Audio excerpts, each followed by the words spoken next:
আমি একটা বিষয় ভাবলাম, পাশাপাশি ইনবক্সে একটা ছোট ভাই অনেক চমৎকার বিশ্লেষণ করতে পারে, সে আমাকে জানালো যে ভাই, ডক্টর ইউনূস একটা স্টেটমেন্ট দিয়েছে, আপনি কি দেখেছেন? আমি বললাম যে কোনটা? ওই যে আওয়ামী লীগের কার্যক্রম নিষিদ্ধ হয়েছে, আওয়ামী লীগকে নিষিদ্ধ করা হয়নি, কিংবা তাদের নিবন্ধন স্থগিত করা হয়নি, যে কোনো সময় তাদের কার্যক্রম যে নিষিদ্ধ করা হয়েছে সেটা সচল করে দেওয়া হবে, এ ধরনের একটা স্টেটমেন্ট ডক্টর ইউনূস দিয়েছে। আমি বললাম যে কোথায়, আমি তো দেখি নাই।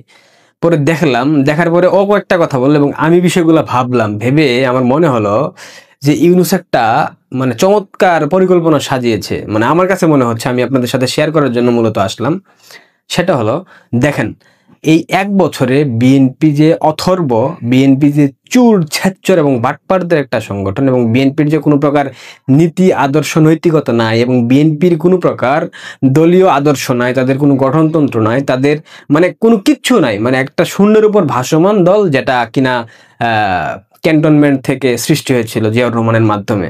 বিএনপির এই অপকর্মের কারণে গত 1 বছরে বাংলাদেশের মানুষ লিটারেলি এতটাই ক্ষুব্ধ যে পারলে বিএনপিকে টেনে ছিঁড়ে ফেলবে, এরকম একটা পরিস্থিতি বাংলাদেশে বর্তমানে বিরাজ করতেছে।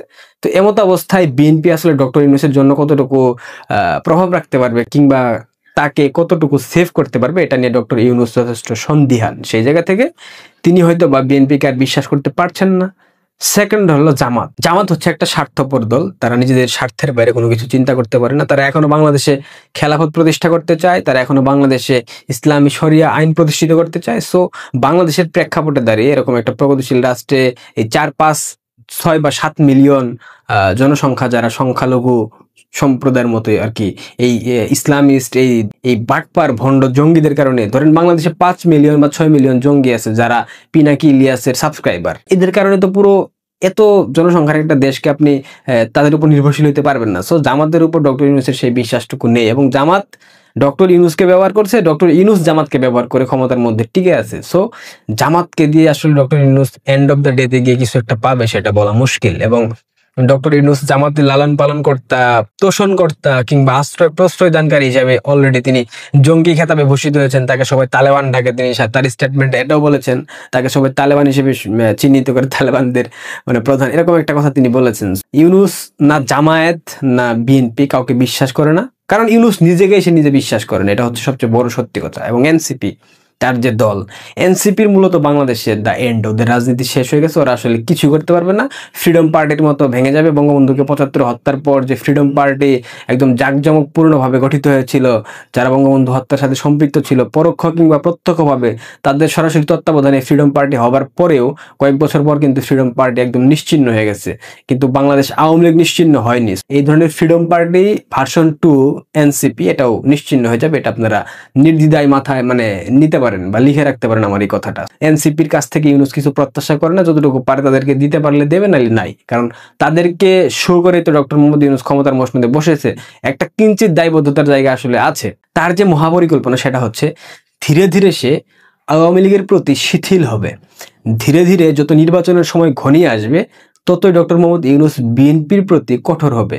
বিএনপির চাঁদাবাজি, দুর্নীতি, ডাকাতি, চুরি, ছিনতাই, খুন, ধর্ষণ, এর যারা জড়িত এই কাজগুলোর সাথে, এদেরকে ধীরে ধীরে গ্রেফতার করবে ডক্টর ইউনূস। এটা হতে পারে -2 ফর্মুলার একটা পার্ট, কিন্তু -2 ফর্মুলার পার্ট না হওয়ার সম্ভাবনা খুব বেশি, কারণ ডক্টর ইউনূসকে সেফ এক্সিট না বিএনপি দিতে পারবে না জামায়াত দিতে পারবে। সেই জায়গা থেকে তিনি আওয়ামী লীগের মাথার উপরে ভর করবেন, এটা মোটামুটি তার পরিকল্পনার মধ্যে একটা পার্ট। তো সেই জায়গা থেকে ডক্টর ইউনূস এখন আওয়ামী লীগের কার্যক্রম যাতে তারা সঠিকভাবে চালাইতে পারে, রাজপথে তারা যেন সঠিকভাবে নামতে পারে, তাদের কর্মসূচি দিতে পারে, কিংবা অবাধে পুলিশ যাতে কোনো প্রকার ডিস্টার্ব না করে, সে ধরনের একটা বন্দোবস্ত করার প্রক্রিয়ার অংশ হিসাবে ডক্টর ইউনূস আজকে স্টেটমেন্ট দিয়েছেন। কার্যক্রম স্থগিত হয়, আওয়ামী লীগ কোনো রাজনৈতিক কর্মকাণ্ড করতে পারবে না, তারা একটি দল হিসেবে বৈধ, কিন্তু তাদের কার্যক্রম কিছু সময়ের জন্য স্থগিত করা হয়েছে। যে কোনো সময় তাদের আওয়ামী লীগ কার্যক্রম সচল করা হতে পারে। আওয়ামী লীগের নির্বাচনে অংশ নেওয়ার বিশেষ নির্বাচন কমিশন ব্যাখ্যা দিতে পারবে ডক্টর ইউনূস প্রধান উপদেষ্টা। অর্থাৎ আওয়ামী লীগের কার্যক্রম শুধুমাত্র নিষিদ্ধ করা হয়েছে, সেটা কিঞ্চিত সময়ের জন্য, এবং দল হিসেবে কিংবা নিবন্ধন তাদের স্থগিত কোনোটাই করা হয়নি। সেই জায়গা থেকে তাদের যে কোনো সময়টা সচল হতে পারে বা করে দিতে পারে ডক্টর ইউনূসের প্রশাসন বা তার সরকার। এটার মাধ্যমে ডক্টর ইউনূস কি বুঝাইতে চাচ্ছেন, যে আওয়ামী লীগকে মাঠে ফিরাতে হবে, ফিরিয়ে আওয়ামী লীগের হাতে পায়ে ধরে কোনো রকম সে নিজে অন্ততপক্ষে সেফ এক্সিট নিয়ে বাকি যারা সন্ত্রাসী ছিল, যারা এই দেশ ধ্বংসের সাথে সম্পৃক্ত, এদেরকে বলি দিয়ে ডক্টর ইউনূস চলে যাবে। হ্যাঁ, এটা হতে পারে, কারণ ইউনূস একটা যথেষ্ট স্বার্থপর লোক, আত্মকেন্দ্রিক ব্যক্তি। সো তার নিজের বাঁচার জন্য, তার প্রতিষ্ঠান রক্ষার জন্য সে সবাইকে বলে দিতে একবার ভাববে না। তবে এখানে দুইটা বিষয় হতে পারে, আওয়ামী লীগকে মাঠে ফিরিয়ে একটা ব্যালেন্স সিচুয়েশন ক্রিয়েট করে বিএনপি আওয়ামী লীগের মধ্যে কনফ্লিক্ট লাগিয়ে তিনি জামাতকে নিয়ে খেলতে পারেন, কিংবা এনসিপি জামাত এবং ইসলামী যে জোটগুলো রয়েছে তাদের সাথে সম্মিলিতভাবে একটা খেলা খেলতে পারেন এখানে। এইটা একটা বিষয়। দ্বিতীয় বিষয়, বিএনপিকে কোণঠাসা করে তিনি আওয়ামী লীগকে ফিরিয়ে আওয়ামী লীগের হাতে পায়ে ধরে কোনো রকম একটা সেফ এক্সিট নিবেন, এরকম একটা হইতে পারে। আবার দ্বিতীয়ত, বিএনপি এবং আওয়ামী লীগ দুই দলকে সাইজ করে দিতে পারে -2 ফর্মুলা 111 যেটা লিখিত হয়েছিল, এটা হতে পারে। অনেকগুলা বিষয় হতে পারে। আসলে কার্যত কি হবে সেটা আসলে সময় বলে দেবে। তবে ডক্টর ইউনূসের মুখ থেকে এ ধরনের কথা শোনার পর তার যে মিত্র রয়েছে বিএনপি, জামায়াত, এনসিপি, আরো বিভিন্ন দল যারা রয়েছে, ইসলামিস্ট যারা রয়েছে, এরা আসলে কি স্টেটমেন্ট দেয় সেটা দেখার বিষয়। অলরেডি রাশেদ স্টেটমেন্ট দিয়েছে গণ অধিকার পরিষদের যে ডক্টর ইউনূস চাইলে আওয়ামী লীগের প্রধান হিসেবে দায়িত্ব নিক, এ ধরনের একটা স্টেটমেন্ট দিয়েছে। যাই হোক, এই ধরনের স্টেটমেন্ট আরো কি আসে, বিএনপির পক্ষ থেকে কি স্টেটমেন্ট আসে সেটা এখন আমরা সময় দেখতে পারবো। দর্শক, 2009 সালে নির্বাচনের মাধ্যমে একক সংখ্যাগরিষ্ঠতা অর্জন করে শেখ হাসিনা সরকার গঠনের সময় বাংলাদেশ ছিল নিম্ন মধ্যম আয়ের দেশ, যেখানে দারিদ্র্য, ক্ষুধা, শক্তির সংকট এবং অবকাঠামোগত দুর্বলতা ছিল প্রধান চ্যালেঞ্জ। 24 সালে যখন শেখ হাসিনা সরকারের পতন হয়নি, ঠিক সেই সময়কার কথা আমি বলতেছি, বাংলাদেশ একটি ডিজিটাল শিল্পোন্নয়নশীল মধ্যম আয়ের দেশ হিসেবে আত্মপ্রকাশ করেছিল, যার উন্নয়ন অভিজ্ঞতা আন্তর্জাতিকভাবে সমাদৃত হয়েছিল। অর্থনৈতিক উন্নয়ন, দেশের জিডিপি প্রবৃদ্ধি গড়ে 6% এর উপরে বজায় রাখা হয়েছিল। কোভিড-19 মতো বৈশ্বিক সংকট সত্ত্বেও 2008-2009 অর্থ বছরে জিডিপি ছিল $89 বিলিয়ন, যা 2023-24 অর্থ বছরে $465 বিলিয়ন অতিক্রম করার পথে, অর্থাৎ প্রায় 5 গুণ বৃদ্ধি পেয়েছিল। 2009 সালে মাথাপিছু আয় ছিল $750, যেটা 2023-24 অর্থ বছরে দাঁড়িয়েছিল $2825 বেশি। দারিদ্র্যের হার 2009 সালে 31.5% থেকে কমে 2024 সালে 18.7% নেমে এসেছিল।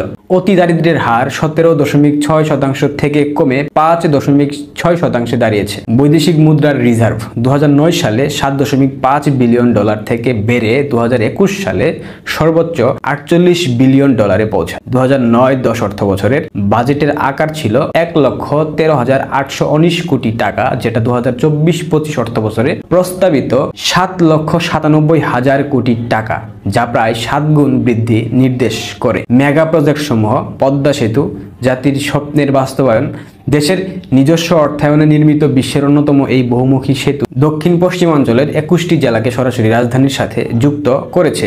এটি যোগাযোগ, বাণিজ্য, শিল্প ও পর্যটনে এক নতুন সূচনা সৃষ্টি করেছিল।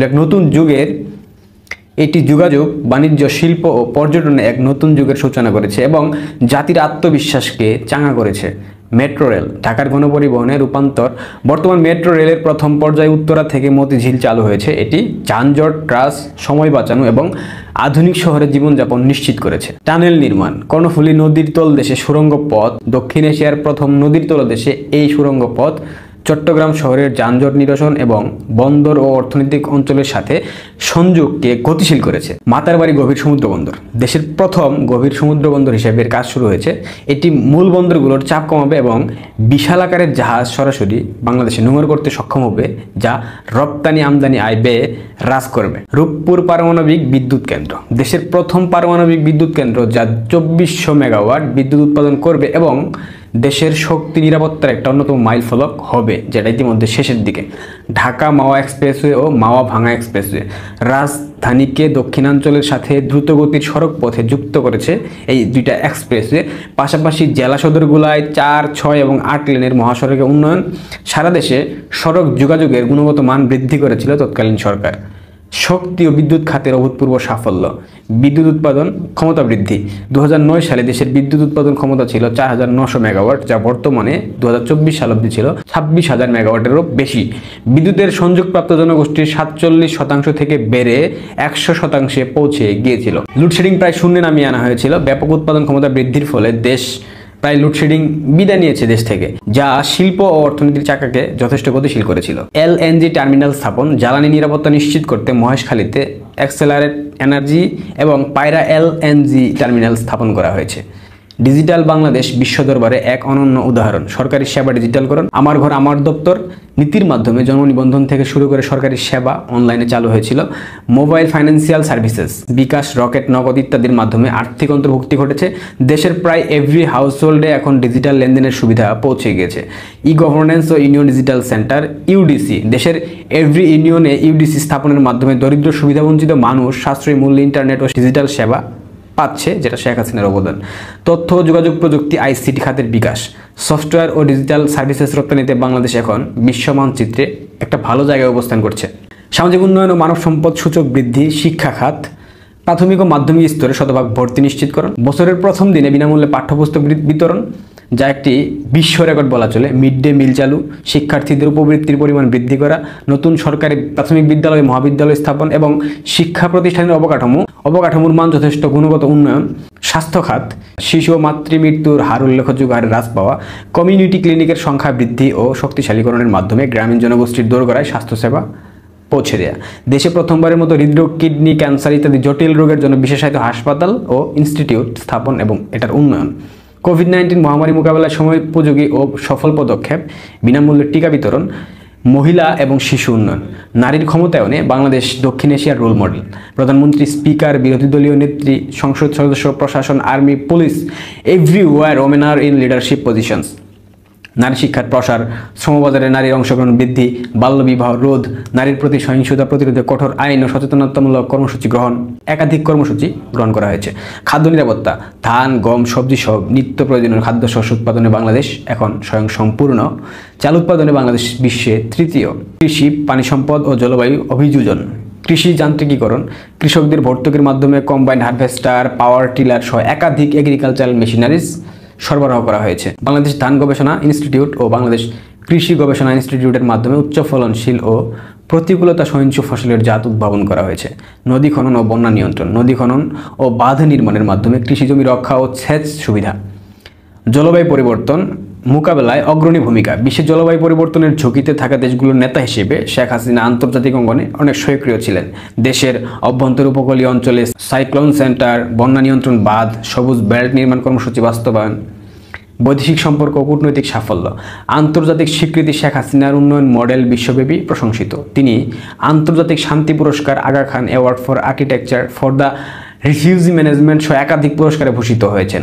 রোহিঙ্গা সংকট মোকাবেলা, মানবিক দৃষ্টিকোণ থেকে 11 লাখ রোহিঙ্গাকে আশ্রয় দেওয়া এবং আন্তর্জাতিক কমিউনিটিকে তাদের ন্যায়সঙ্গত রিপ্যাট্রিয়েশনের জন্য চাপ দেওয়া, সীমান্ত সমস্যা শান্তিপূর্ণ সমাধান, ভারত ও মিয়ানমারের সাথে স্থল ও সমুদ্র সীমার শান্তিপূর্ণ ও আইনি সমাধান, যা আঞ্চলিক শান্তি ও সহযোগিতা সৃষ্টি করেছে। বাংলাদেশের পিসপেকিং রুল জাতিসংঘের শান্তিরক্ষা মিশনে বাংলাদেশ সেনাবাহিনীর শীর্ষস্থানীয় টপ কন্ট্রিবিউটর হিসাবে ভূমিকা রাখছে। গৃহহীন ও ল্যান্ডলেসদের জন্য আবাসন প্রকল্প, আশ্রয়ণ প্রকল্পের মাধ্যমে দেশের গৃহহীন ও ভূমিহীন মানুষদের জন্য বিনামূল্যে আবাসনের ব্যবস্থা করে দেওয়া হয়েছে। এটি একটি যুগান্তকারী সামাজিক নিরাপত্তামূলক প্রকল্প। ক্রীড়া ও সংস্কৃতি খাতের উন্নয়ন, ক্রিকেট ও ফুটবলের মতো খেলায় সরকারি পৃষ্ঠপোষকতা বৃদ্ধি, নতুন স্টেডিয়াম নির্মাণ ও সংস্কার, জাতীয় ও আন্তর্জাতিক পর্যায়ে কালচারাল ইভেন্টস আয়োজনে উৎসাহ প্রদান।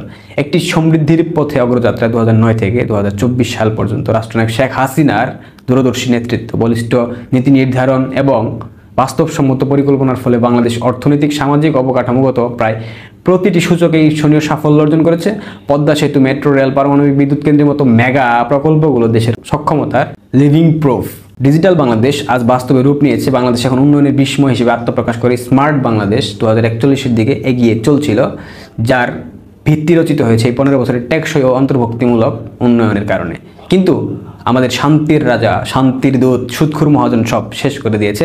আপনারা কি আসলেই বুঝতে পারছেন না বাংলাদেশ ধ্বংসের মুখে দাঁড়িয়ে, নাকি বুঝেও বুঝার চেষ্টা করছেন না? এই যে 15 বছরের উন্নয়নের অগ্রযাত্রা, এটা যে থেমে গেছে, আপনারা কি বুঝতে পারছেন? আপনাদের যে প্রত্যাশাগুলো ছিল সেগুলো কি আদৌ ফিল আপ হয়েছে? কিঞ্চিত প্রত্যাশা পূরণ করতে পেরেছে ডক্টর মোহাম্মদ ইউনূস সরকার? ডক্টর ইউনূস এই দেশটাকে ধ্বংসের দিকে ঠেলে দেওয়ার জন্য মসনদে বসেছে এবং ধ্বংস না শেষ করে তিনি এখান থেকে যাবেন না। যা ভালো মনে করেন করেন, কোনো সমস্যা নেই। তবে বাংলাদেশের আকাশ ভরা তারা। আমি আবারও শ্রদ্ধার সাথে সম্মান জানাই মাননীয় প্রধানমন্ত্রী দেশরত্ন শেখ হাসিনাকে, যিনি একটা তলাবিহীন ঝুড়ির দেশকে মধ্যমায়ের দেশে রূপান্তর করেছেন। আপনাকে অন্তরস্থল থেকে অনেক ধন্যবাদ, কৃতজ্ঞতা এবং অভিবাদন। আপনার জন্মদিন শুভ হোক, আপনাকে সৃষ্টিকর্তা দীর্ঘজীবী করুক।